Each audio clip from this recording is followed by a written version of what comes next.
They said he was just an actor, just a man playing a role. But what Whoopi Goldberg discovered that morning wasn't an actor at all.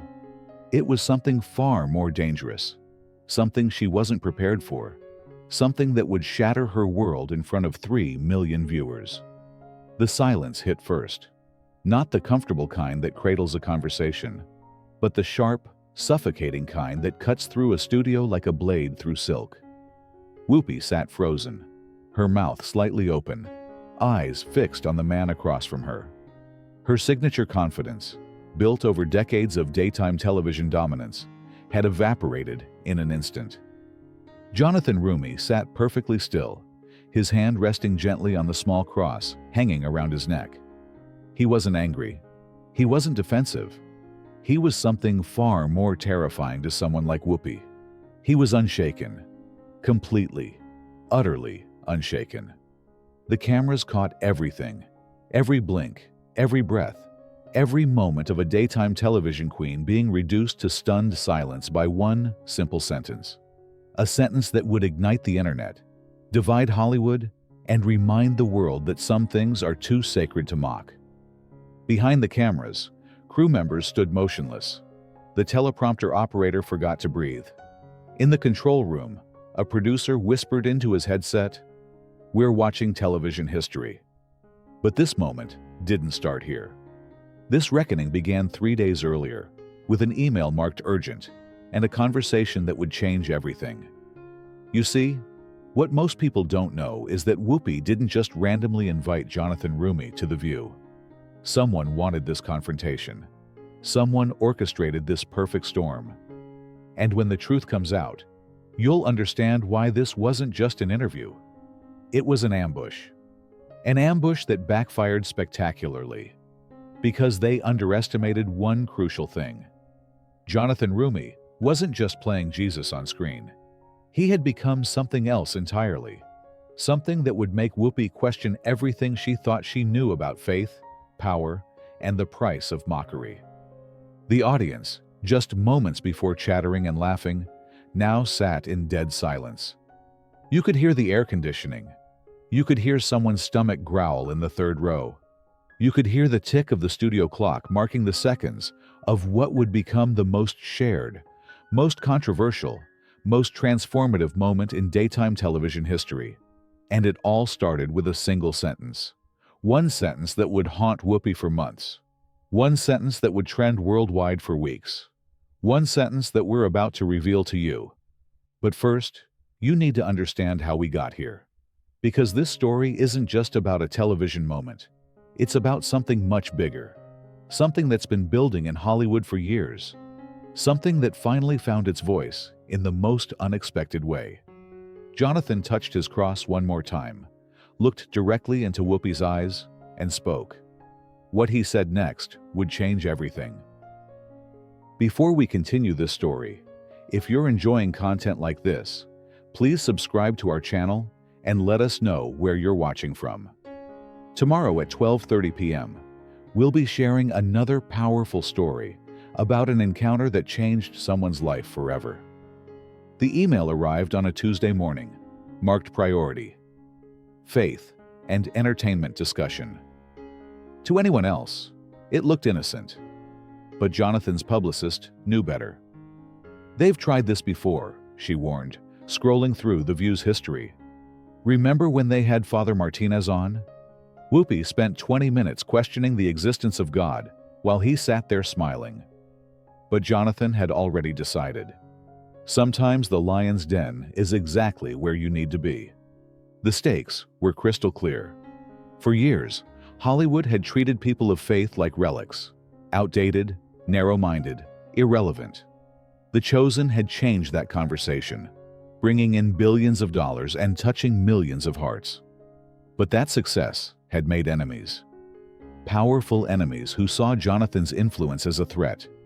This wasn't just about one interview.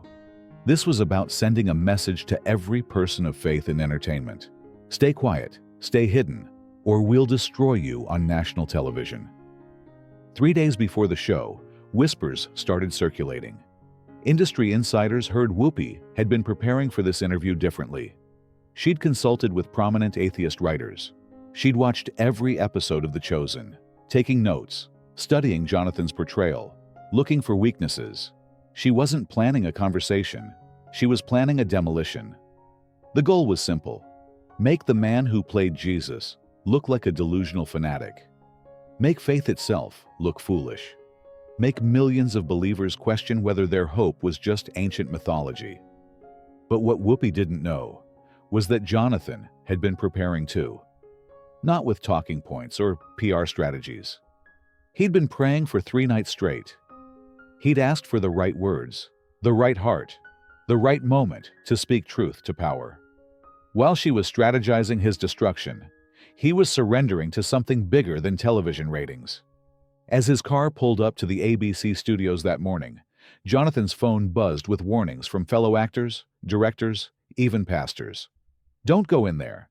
She's going to destroy you. This is career suicide. They'll make you look crazy. One message stood out, from a prominent Christian actor who'd been through his own Hollywood battles. Brother, they're not just coming for you. They're coming for all of us. This is bigger than one interview. Jonathan smiled, touched his cross, and walked through those doors anyway. He was walking into the most dangerous room on television, but he wasn't walking in alone. Behind him walked the prayers of millions, the hopes of believers who'd been silenced for too long, and something else. Something that Whoopi and her team had forgotten existed in Hollywood. Genuine, unshakable faith. Faith that doesn't bend to ratings, doesn't break under pressure, and doesn't bow to the gods of entertainment. The trap was set. The ambush was ready. But what they were about to discover was that some battles aren't won with preparation or strategy. Some battles are won with truth. And truth, when spoken with love and courage, has a power that no amount of Hollywood machinery can stop. Before we continue this story, if you're enjoying content like this, please subscribe to our channel and let us know where you're watching from. Tomorrow at 12:30 p.m., we'll be sharing another powerful story about an encounter that changed someone's life forever. The studio lights felt hotter than usual as Jonathan walked onto the View's iconic set. The audience applauded politely, but something felt off. In the front row, a woman clutched a rosary. Most of the audience had that carefully neutral expression of people waiting for blood. "Please welcome Jonathan Roumie," Whoopi announced, her smile wide but cold. "Star of the hit series The Chosen, where he plays, well, you know who he plays." The pause was deliberate, loaded with subtle mockery. Behind the cameras, producers leaned forward. This was it. "So, Jonathan," Whoopi began, her voice carrying that edge she'd sharpened over decades. "You've been playing Jesus for what, 5 years now? Tell me something." She paused for effect. "Do you actually think you are Jesus?" The audience chuckled nervously. It was meant to sound like a joke, but everyone knew it wasn't.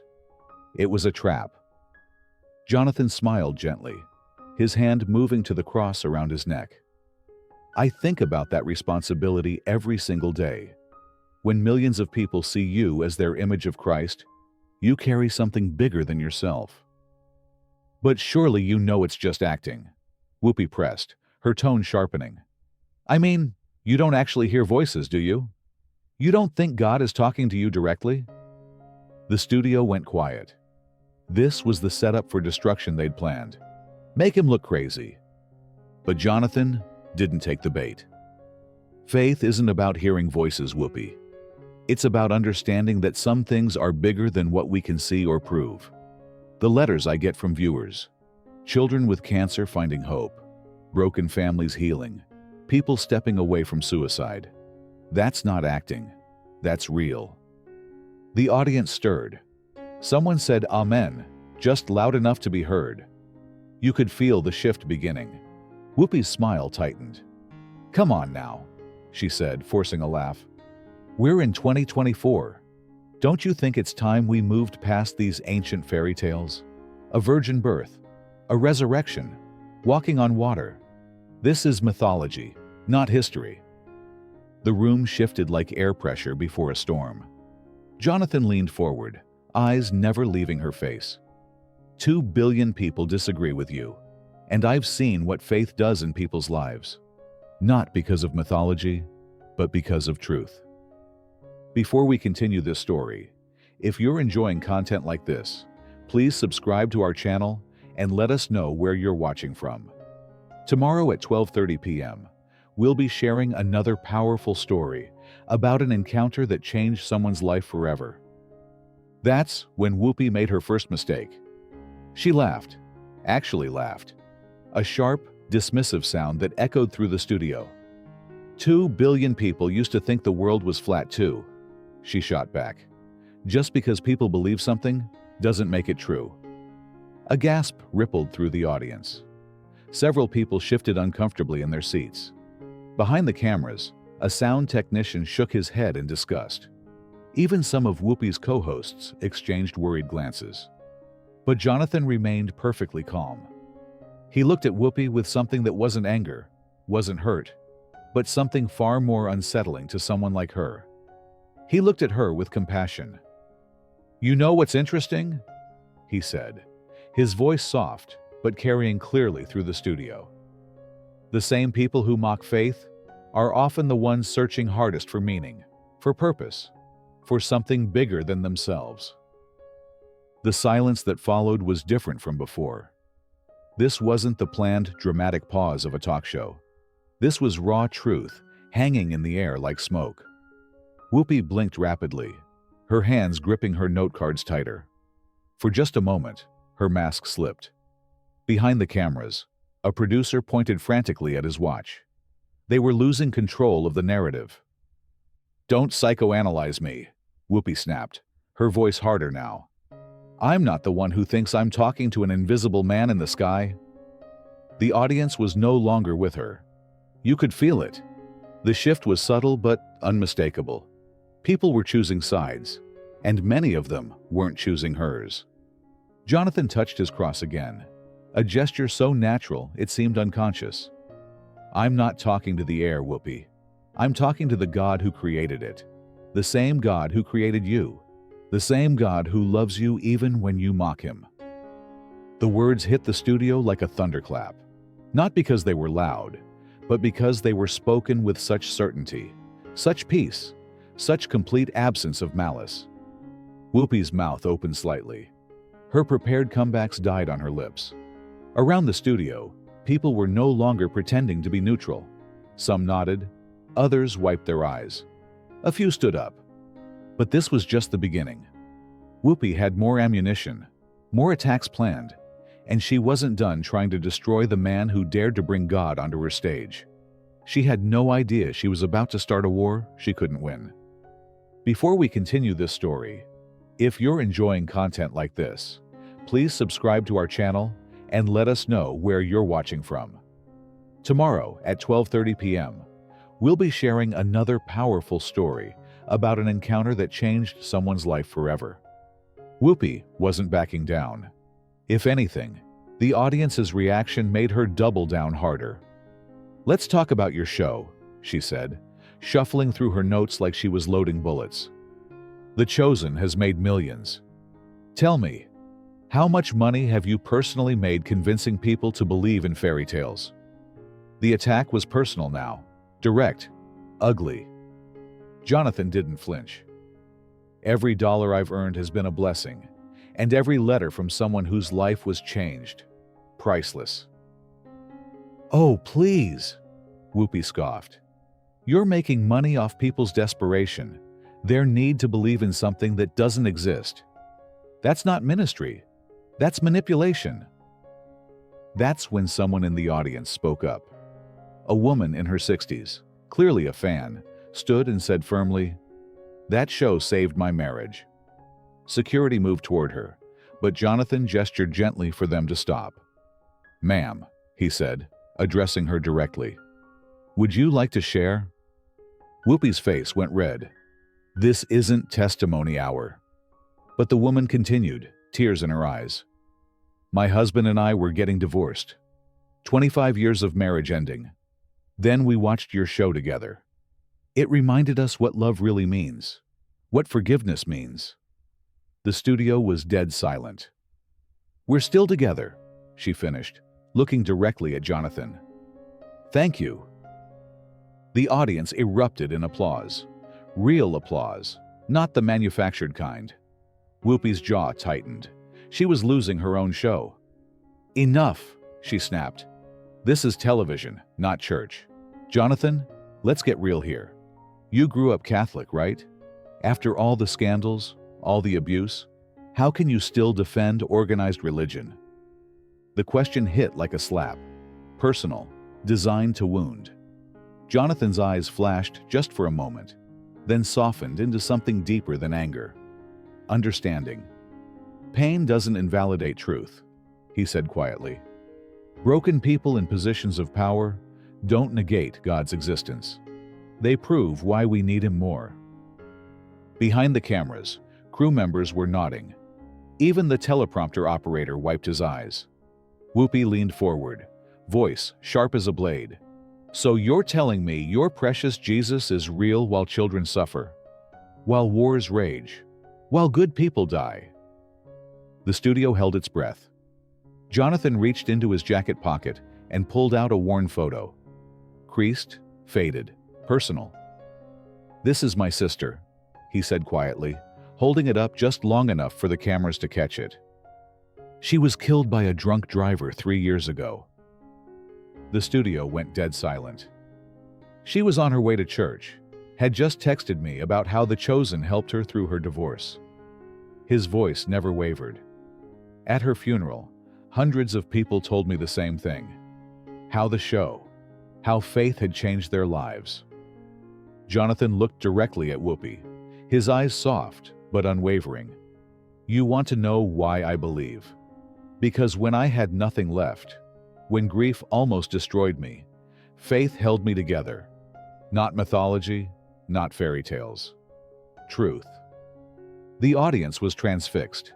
Several people were crying openly. "So, when you sit there and mock what billions of people hold sacred," Jonathan continued, his voice growing stronger, "when you call their hope ancient mythology, you're not just attacking me. You're attacking that woman who saved her marriage, that child fighting cancer, my sister's memory." Whoopi opened her mouth to respond, but no words came. The trap she had set was about to spring back on her with devastating force. Before we continue this story, if you're enjoying content like this, please subscribe to our channel and let us know where you're watching from. Tomorrow at 12:30 p.m., we'll be sharing another powerful story about an encounter that changed someone's life forever. And then, Jonathan delivered the line that would break the internet. He touched his cross one final time and looked directly at her. "Whoopi, you can mock what I believe, but 2 billion people found something you're still searching for." The impact was immediate, devastating, total.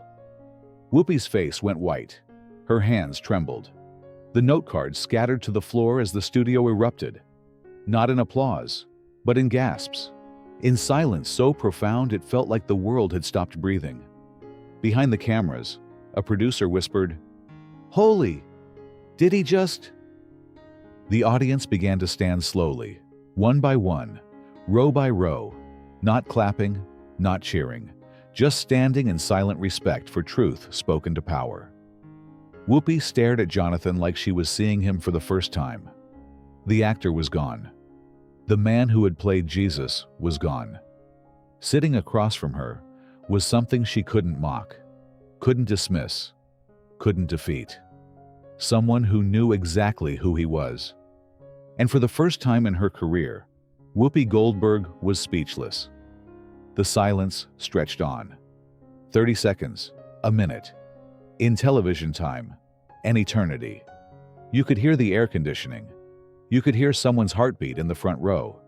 You could hear the tick of the studio clock marking the seconds of what would become the most shared, most controversial, most transformative moment in daytime television history. Whoopi finally found her voice, but it was smaller now, shaky. That's a very personal story, Jonathan." "Faith is personal," he replied gently. "But it's also universal. That's what you keep missing." The audience remained standing. Behind the cameras, crew members were pulling out their phones, recording this moment they knew would live forever. The hashtag #, Jonathan silences Whoopi, was already trending. Then came the flood. The control room operator's voice crackled through earpieces. "We're getting thousands of messages, calls, emails. People are sharing this live." A producer rushed onto the set, something that never happens during a live show, and handed Jonathan a phone. "Sir, you need to see this." On the screen was a tweet with 50,000 retweets in 2 minutes. "Watching Jonathan Roumie on The View. First time I've seen someone defend faith with such grace. This man just reminded me why I believe." Another followed immediately. "My mom died last month. Stopped believing in everything. Jonathan's words just brought me back." The studio had become something unprecedented. Not entertainment, not debate. A moment of genuine transformation happening live on national television. Whoopi looked around her own studio, as if seeing it for the first time. Her co-hosts sat quietly, some with tears in their eyes. The audience, still standing, watched her with a mixture of respect for her honesty and protective support for Jonathan. Jonathan stood slowly, not in triumph, but in finality. The battle was over, and everyone knew who had won. Before we continue this story, if you're enjoying content like this, please subscribe to our channel and let us know where you're watching from. Tomorrow at 12:30 p.m., we'll be sharing another powerful story about an encounter that changed someone's life forever. Within hours, the clip was everywhere. 15 million views on Twitter, 32 million on TikTok. Jonathan silences Whoopi became the #1 trending topic worldwide. But the real impact wasn't in the numbers. It was in the messages flooding in from around the globe. A teenage girl from Ohio. "Haven't worn my cross to school in 2 years because of bullying. Wearing it tomorrow." A pastor in Chicago. "The church was packed Sunday. First time in months. People said they came because of what Jonathan said." A former atheist professor. 40 years, mocking faith. "This man made me question everything." News outlets scrambled to cover the story. CNN called it a defining moment for faith in public discourse. Fox News declared, "Actor delivers most powerful defense of Christianity on live TV." Even international media picked it up.